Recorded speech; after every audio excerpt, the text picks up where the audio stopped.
तो मुतवल्ली साहब ये 8 लाख की प्रॉपर्टी के खाली मैनेजर हैं और क्या हो रहा है? तो क्या सरकार खामोश है? अगर वक्त देने वाले की प्रॉपर्टी लूटी जा रही है तो क्या खामोशी चलेगी सर? ये तो नहीं चलेगी। जब भी कोई विषय होता है एक संविधान की लाल किताब दिखाते हैं। सर हम संविधान की हरी किताब लेकर के आए हैं जो संसद में रखी हुई है, तो मैं इसी को दिखाऊंगा आज। वक्फ is just a statutory body. वो कोई धार्मिक संस्था नहीं है, वो सिर्फ एक वैधानिक संस्था है। नमस्कार, आर्यन खबर पे आपका स्वागत है। मैं हूं दीपक प्रियदर्शी। लोकसभा में वक्फ संशोधन बिल आज पेश हुआ और इस पर अभी संसद में, लोकसभा में इस पर बहस चल रही है। जाहिर सी बात है कि दोनों पक्षों की तरफ से गर्मा गर्म बहस चल रही है। इसी बीच जब बहस शुरू हुई तो सत्ता पक्ष की ओर से यानी बीजेपी की ओर से सबसे पहले रविशंकर प्रसाद, जो पटना के सांसद भी हैं, केंद्रीय कानून मंत्री रह चुके हैं, उन्होंने अपनी बात को रखा और उन्होंने साफ साफ कहा कि वक्फ बोर्ड की जमीन अगर कोई लूटेगा तो क्या सरकार खामोश बनी रहेगी? ऐसा नहीं हो सकता। उन्होंने कई तरह के तर्कों का जवाब दिया। उन्होंने महिलाओं का जिक्र किया कि महिलाओं को यानी मुस्लिम महिलाओं को अगर वक्फ बोर्ड में उनका अधिकार मिले तो किसी को परेशानी क्यों है। साथ ही साथ रविशंकर प्रसाद ने पार्लियामेंट में, लोकसभा में हरी किताब दिखाई और लाल किताब का भी जिक्र करते हुए हरी किताब दिखाई। क्यों और क्या कहा रविशंकर प्रसाद ने, वो सुनिए। सर मैं विपक्ष की बात सुन रहा था, मुझे उनके तर्क को समझने में थोड़ी कठिनाई हो रही है। वक्फ बिल में संशोधन होना चाहिए लेकिन नहीं भी होना चाहिए। ये दोनों तर्क कैसे चलेगा?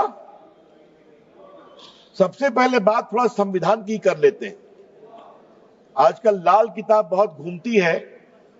जब भी कोई विषय होता है एक संविधान की लाल किताब दिखाते हैं।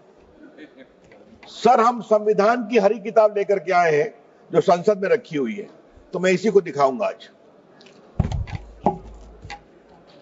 सर भारत के संविधान के मौलिक अधिकार में धारा 15 है। धारा 15 में लिखा हुआ है कि महिलाओं के साथ कोई विभेद नहीं होगा और सरकार महिलाओं के विकास के लिए कानून बना सकती है। तो अगर यह वक्फ बिल देश की खवातीनों के विकास के लिए, वक्फ में उनकी भूमिका के लिए यह कानून लाया जा रहा है, तो यह कानून गैर संवैधानिक कैसे हो गया भाई? सर संविधान की धारा 15 में यह भी लिखा हुआ है कि सामाजिक रूप से पिछड़े वर्ग के लोगों के विकास के लिए सरकार कार्रवाई कर सकती है। यह सच्चाई है। Honorable member, please. मैं जिस प्रदेश से आता हूं, Honorable member, please be seated. Honorable member, sir जरा लोगों को बैठा please be दे। seated.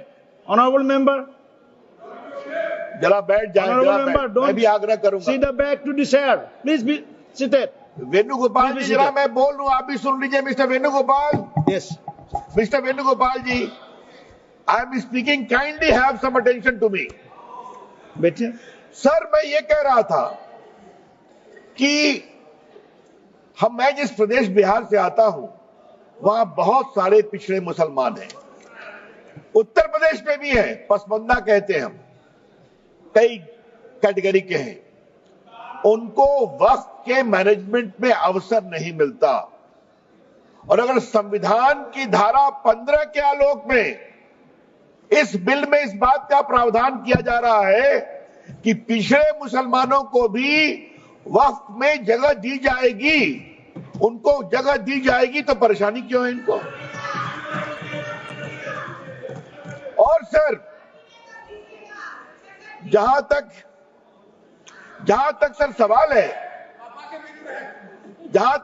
है सर, मैं ये बताना चाहता हूं कि संविधान की दुहाई का जवाब मैं संविधान से ही दे रहा हूं। ये वक्फ में जो संशोधन हो रहा है वो मौलिक अधिकार की धारा 15 में उसकी अनुमति मिलती है। अब सर धारा 25 की बात की गई सर। अब हमारे विपक्ष के उपनेता को मैं सुन रहा था, आपने धारा 25 का जिक्र किया तो धारा 25 का क्लॉज 2 भी पढ़ लीजिए मेरे साथ। सर मैं आपके सामने पढ़ना चाहता हूं।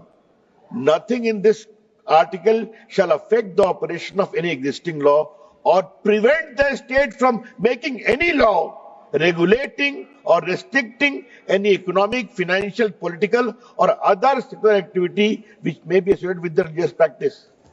तो अगर वक्फ की जमीन बर्बाद हो रही है, अगर वक्फ की जमीन लूटी जा रही है, अगर वक्फ की जमीन हड़पी जा रही है, तो संविधान की धारा 25 यह अधिकार देता है कि कानून बन सकता है। तो कृपया करके कोई अगर आप धारा संविधान की कोट करते हैं तो पूरी की पूरी कोट करें। देखिए, रविशंकर प्रसाद ने आगे अपने जो वो स्पीच दे रहे थे, उन्होंने कहा कि वक्फ बोर्ड के पास 8 लाख से अधिक की संपत्ति है, लेकिन उन संपत्तियों का क्या हो रहा है? कितने स्कूल खुले, कितने अनाथालय खुले, कितने सोशल वर्क हुए उसमें, कितने विधवाओं और महिलाओं के लिए उसमें काम करने के अवसर पैदा किए, ये तमाम ऐसी चीज़ें हैं। साथ ही साथ उन्होंने विपक्ष पर भी निशाना साधते हुए कहा कि आखिर इस बिल का विरोध क्यों कर रहे हैं और इसके पीछे सिर्फ और सिर्फ उनकी राजनीति है। क्या कहा रविशंकर प्रसाद ने, वो सुनिए। सर मैं प्रावधानों पे आने के पहले एक और बुनियादी बात उठाना चाहता हूं। वक्फ के माने क्या है सर? माननीय मंत्री जी ने विस्तार से बताया है। वक्फ is not a religious body, वक्फ is just a statutory body. वो कोई धार्मिक संस्था नहीं है, वो सिर्फ एक वैधानिक संस्था है। सर दूसरा सवाल आएगा सर, अच्छा आप अपने पारी का इंतजार करिए ना। You are a very eloquent speaker, I know, wait for your turn. Sir इसी से एक और सवाल उठता है सर, मुतवल्ली की क्या भूमिका होती है? आज मैं चाहता हूं इस बात को सदन में रखूं और सदन के माध्यम से देश में जाए।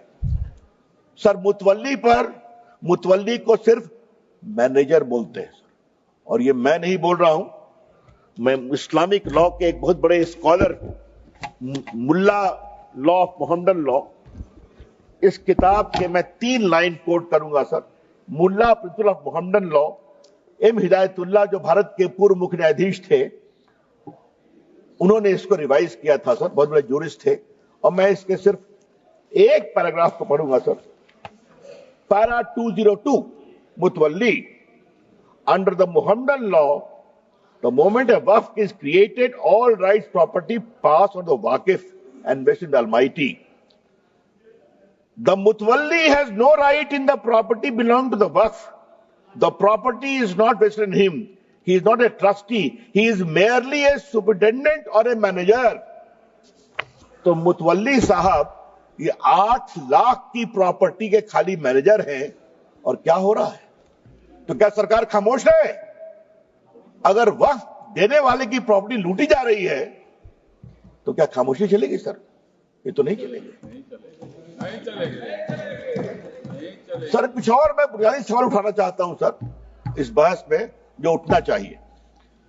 ये 8 लाख संपत्ति है, इसमें कब्रिस्तान भी होंगे, इसमें मस्जिद भी होगी सर।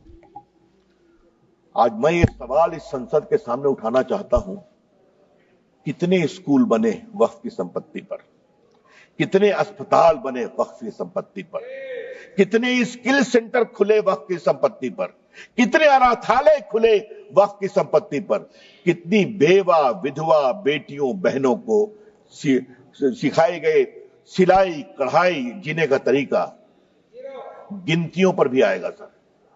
तो ये बार बार जो वक्फ की बात बोलते हैं, अगर आज इस कानून के द्वारा वक्फ की जमीन को रेगुलेट करके उसकी प्रॉपर्टी में फंडिंग अच्छी आए और उस जमात के लोगों के लिए इसका विश्वास बढ़े, तो इनको परेशानी क्यों होती है सर? सर इस परेशानी की मैं वजह समझता हूं, और अब मैं इस परेशानी की वजह पर आ रहा हूं।